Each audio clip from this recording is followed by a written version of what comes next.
Hey guys, I'm Ganesh and you're watching Gadikada. In this episode, I am in Paris and I am going to compare Redmi Note 4 and have Jitin with me and he has MIA1. So let's roll. Since we were in Paris, we had to go to the Eiffel Tower, and to see the Eiffel Tower, watch this video till the end. Now, at first we had to catch a bus to get there, and while in the bus, I thought why not take a motion blur test of these phones. So, first up I took the Redmi Note 4 and took a picture using that, and as expected, I could see motion blur in the images taken while in the bus, and all the images taken using Redmi Note 4 had motion blur in it.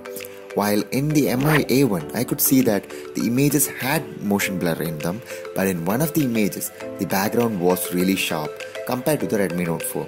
And hence, if you would like to take images from a moving vehicle, I would suggest you to go for MIA1.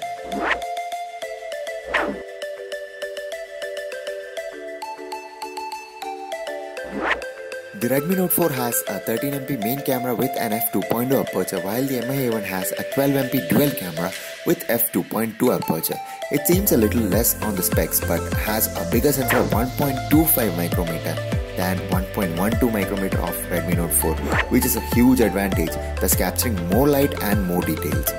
We went to different spots in Paris to compare images at different light conditions and weather conditions as well.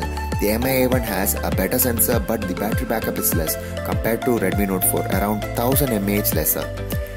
The images of MIA1 were brighter and had vibrant colors, but they lost details in the shadows as well as highlights, especially in a HDR mode. The colors popped up and shadows were more brighter without losing the skies or highlights.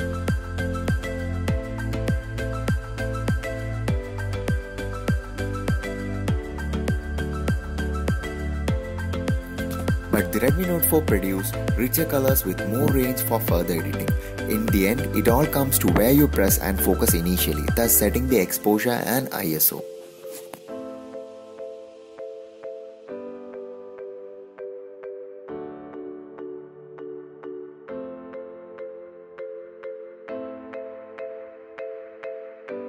At last we reached the Eiffel Tower. It was more beautiful than we could imagine.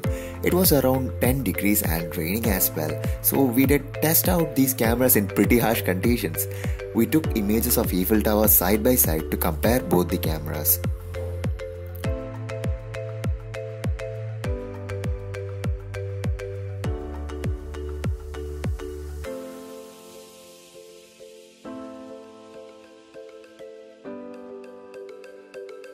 As you can see, the MIA1 produced warmer images while the Redmi Note 4 produced cooler images. Both the images were equally sharp, but the Redmi Note 4 seemed to give a little bit more contrast into the image.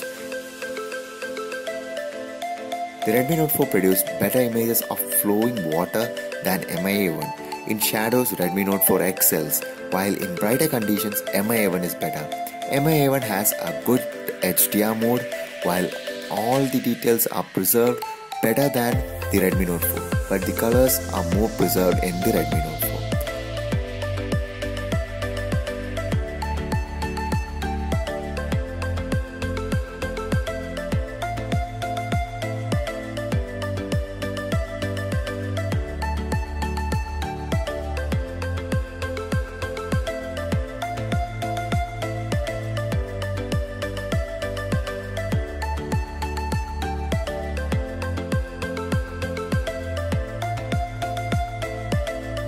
Then we took panorama test and both the phones did equally good in them.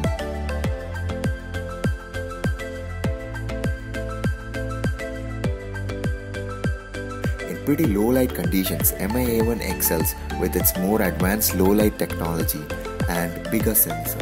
And since it has dual camera, it does take portrait mode, and that too is really good once you get the hang of it. Both the phones have its own pros and cons, and it's really difficult to decide on which of them is the best. From my view, Redmi Note 4 is better since at that price and it gets better battery backup. So for travel perspective, it seems to be the choice. But for low light and for awesome portrait modes, the MIA1 is better. It can also capture better HDR. Now you guys decide which of them is the better by commenting below and letting us know. I hope that you have liked this video and our small trip to Paris. If you have, please press that like button and also subscribe to Gadget Kada for more such videos. So until next time, bye bye.